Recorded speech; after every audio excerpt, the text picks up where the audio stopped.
যদি বলি এখনো শান্তি আছে শহরের বাইরে, যন্ত্রের শব্দ পেরিয়ে গ্রামের শান্ত পরিবেশের মাঝে। বাংলার এই গ্রাম এবং এই গ্রামের মাটি আপনার মনে একটা অন্যরকম আনন্দের ছোঁয়া দিয়ে যাবে। এখানে সকাল মানেই শুধু সূর্য ওঠা নয়, এটা একটা সম্পর্কের শুরু, যেখানে প্রতিবেশী মানে তাদের আপন পরিবার। চলুন আজ ঘুরে আসি সিবাইচণ্ডী অঞ্চলের একটি গ্রাম থেকে।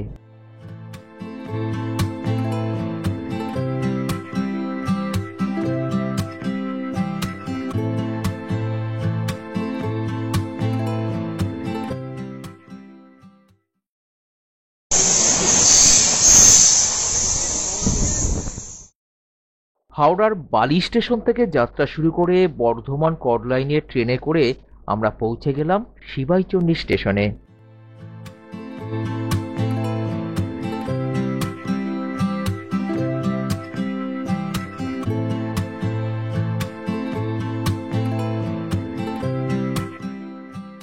বন্ধুরা, আজ চলে এসেছি সিবাইচণ্ডী।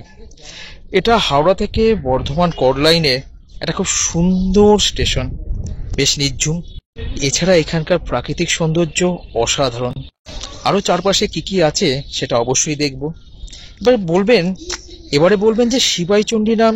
হ্যাঁ, সিবাইচণ্ডী, সিবাই মানে মহাদেব, আর চণ্ডী মানে মাতা চণ্ডীর নাম থেকেই হয়েছে। তবে কোনো মন্দির ছিল কিনা, সেইখান থেকে এই নাম কিনা, তার কিন্তু কোনো প্রমাণ পাওয়া যায় না। তবে অসাধারণ গ্রাম। এখানকার প্রধানত গ্রাম্য পরিবেশ দেখাতেই আপনাদের নিয়ে আসা। শহর ইট পাথর দেখতে দেখতে বিভিন্ন জায়গায় ঘুরতে ঘুরতে হঠাৎ করে ইচ্ছা করলো একটু গ্রাম দেখে আসি। তা আমার কিছু বন্ধু বান্ধব তো আছে, তাদের সাথে চলে এলাম আজকে। তবে হ্যাঁ, আজকে আপনাদের বৌদি আসেননি। তো চলুন আপনাদের এই সিবাইচণ্ডীর বিভিন্ন গ্রামগুলোকে ভালো করে ঘুরিয়ে দেখাই সেখানকার গ্রাম্য জীবনকে। ঠিক আছে, চলুন তাহলে এগিয়ে যাওয়া। স্টেশনটি খুবই সুন্দর। এখানে সময় যেন থমকে গিয়েছে, কিন্তু প্রতিটি মুহূর্ত যেন প্রাণবন্ত। স্টেশনের দুই দিকেই চাষের জমি জানান দিচ্ছিল সেই শান্তির ঠিকানার।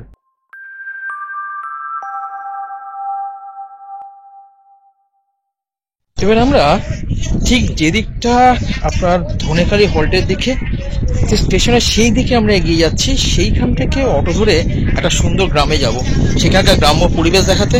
তা চলুন আগে গিয়ে সেই অটোতে যাই, অটোতে গিয়ে চড়ি, তারপর সেই গ্রামটায় যাই, তারপর দেখাচ্ছি সেই গ্রাম্য পরিবেশ, যেটা দেখাতেই আজকে এখানে আসা। চলুন আমার সাথে।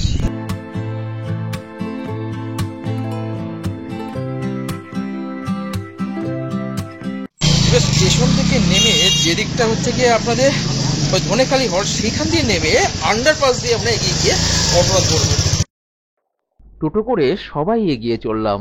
প্রকৃতির সঙ্গে যাদের মনের বন্ধুত্ব, তারা চাইবেই মন থেকেই যেন এই পথ চলতেই থাকে। দুদিকে দিগন্ত বিস্তৃত ক্ষেত, গ্রাম্য বাড়ি আর সুন্দর পথের বাঁক, যেখানে লুকিয়ে আছে বাংলার আসল রূপ। এগিয়ে চললাম এই পথ ধরে বড়খাপুর গ্রামের দিকে।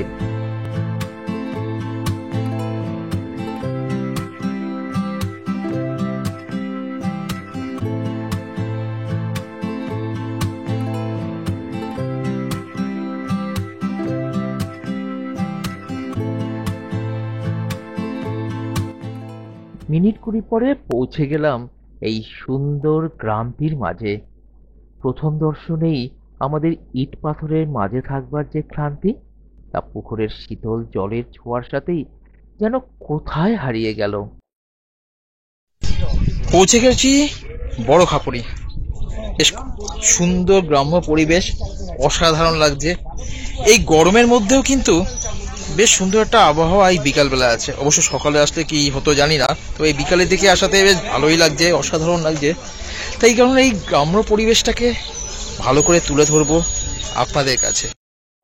হুগলির কোণে লুকানো সিবাইচণ্ডী গ্রাম যেন এক স্বপ্নপুরী, যেখানে পাখির কলতান আপনার ঘুম ভাঙাবে, আর পুকুরের শান্ত জল আপনার ক্লান্তি ধুয়ে দেবে। আর এখানকার সবুজ প্রান্তর আপনাকে এনে দেবে সেই স্বাদ যা আপনি বহুদিন ধরে খুঁজে চলেছেন।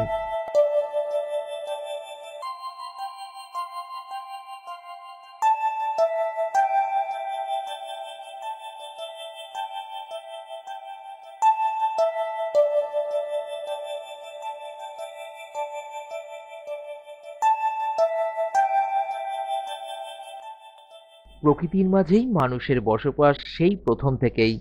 এবারে একটু গ্রামের ভিতরে সেই মানুষের বসবাসের পরিবেশের ভিতর এগিয়ে গেলাম।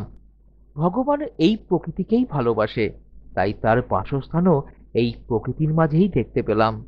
আর সেই ভগবানের আশীর্বাদ নিয়ে তারই সাথে মানুষের বসবাস সেই পরিবেশকে করে তোলে প্রাণবন্ত।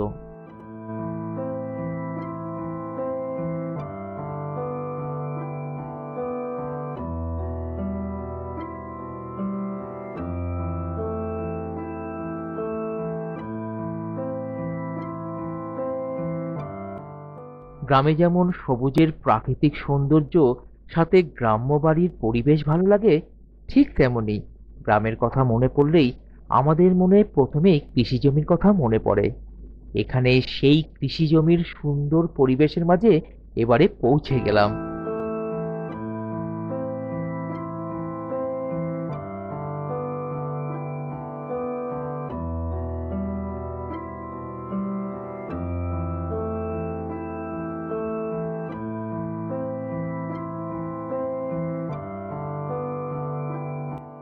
অসাধারণ লাগছিল। সুন্দর কৃষি জমির গন্ধ, চারিদিকে ফসলের উপস্থিতি এবং সেই কৃষি জমির মাঝে অবস্থিত গাছের পাশ দিয়ে সূর্যের উঁকিঝুঁকি।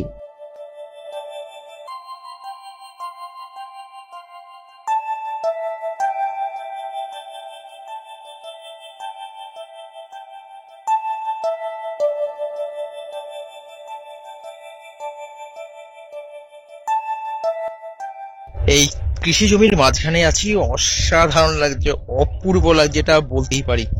আপনারা একদিন চলে আসুন, একবেলা চলে আসতে পারেন। আরো আশেপাশে গ্রামগুলো আছে, সেগুলো খুব সুন্দর, সেখানে অনেক কিছু আছে, সেগুলো দেখে নিতে পারেন।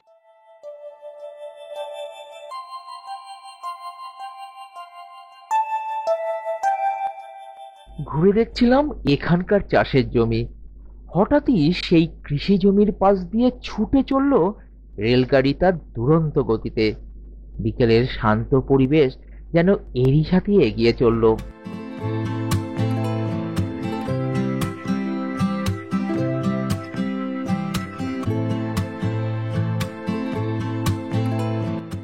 সূর্যের আলো কমে আসবার সময় সত্যি এই গ্রাম যেন আসন্ন গোধূলির সাজে সেজে উঠল। গ্রামের পুকুরের শীতল জলে হাঁসেদের জলকেলি, সাথে অন্য প্রাণীদের সেই শীতলতা অনুভব করতে পুকুরের পাড়ে বিশ্রাম, সত্যি দারুণ লাগছিল।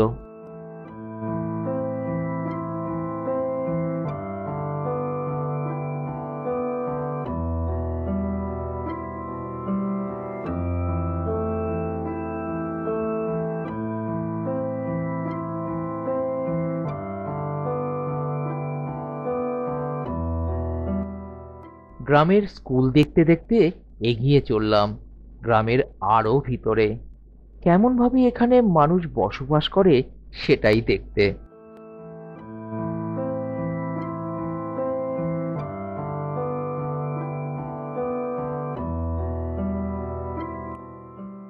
এই গ্রামের বিভিন্ন বাড়ির মাঝখান দিয়ে ঘুরে বেড়াচ্ছি, বেশ ভালো লাগছে। কাঁচা পাকা বাড়িগুলো বেশ অসাধারণ। মাঝে মাঝে দেখতে পাচ্ছেন আমার পেছনে অনেক মাটির বাড়িও কিন্তু দেখা যাচ্ছে। এখানে যখন আপনার কিছু পাকা বাড়ি আছে, আবার একদম গ্রাম্য সেই মাটির বাড়িও কিন্তু পাবেন। আর এখানকার মানুষদের ব্যবহার অসাধারণ। আমরা এখানে এসেছি এবং আমাদের যে গরমে কষ্ট হচ্ছে, জল লাগবে, তার জন্য কিন্তু তারা ঠান্ডা জল ঘর থেকে এগিয়ে দিচ্ছেন। যেরকম সুন্দর জায়গা, যেটা বোঝেন। আর গ্রাম মানে কিন্তু অসাধারণ পরিবেশ, আর হ্যাঁ, সেই মানুষদের সরল সরল ব্যবহার, অসাধারণ ব্যাপার। চলে আসুন।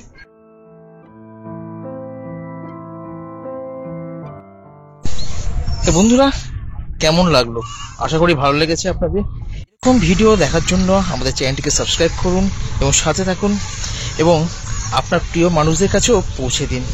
আরেকটা কথা, আমাদের ফেসবুক একটা পেজ আছে ঠিক সৌমেন উইথ মাদার নামেই। আর হ্যাঁ, ইনস্টাগ্রাম অ্যাকাউন্টও আছে, যেটা ঠিক একই নামে, মানে ঠিক সৌমেন উইথ মাদার নামেই রয়েছে। সেখানে যেসব ছবি আমরা এখানে দিতে পারি না, সেখানে দিই। সেখানটা একটু দেবেন, লিঙ্ক আমি অবশ্যই ডেসক্রিপশন বক্সে দিয়ে দেবো। ঠিক আছে, দেখা হচ্ছে আগামী পর্বে ঠিক এরকম কোনো ভিডিও নিয়ে। চলে আসছি খুব তাড়াতাড়ি আপনাদের কাছে। দিন শেষ, আলো নেমে আসছে, কিন্তু মন যে এখানেই থেকে যেতে চায়। মনোরম প্রাকৃতিক দৃশ্য, দিগন্ত জোড়া সবুজ ধানের ক্ষেত, শান্ত পুকুর আর গ্রামের বুক চিরে বয়ে যাওয়া মেঠো পথ আপনার মন জয় করে নেবে। ক্যামেরা হাতে বেরিয়ে পড়ুন এখানে। প্রতিটি দৃশ্যই যেন এক একটি ক্যানভাস। ঠিক এরকম জায়গার সন্ধান নিয়েই আমরা খুব তাড়াতাড়ি ফিরে আসছি আগামী পর্বে। সাথে থাকুন আমাদের আর দেখতে থাকুন আপনাদেরই এই প্রিয় চ্যানেলটিকে। দিনের শেষে একটাই কথা বলার, ভালো থাকুন, সুস্থ থাকুন, সাথে আপনার পরিবেশকে পরিষ্কার রাখুন, সাথে নিজের মন যেটা বলছে সেটাই করুন। নিজের সাথে সবার মনে আনন্দ ছড়িয়ে দিন।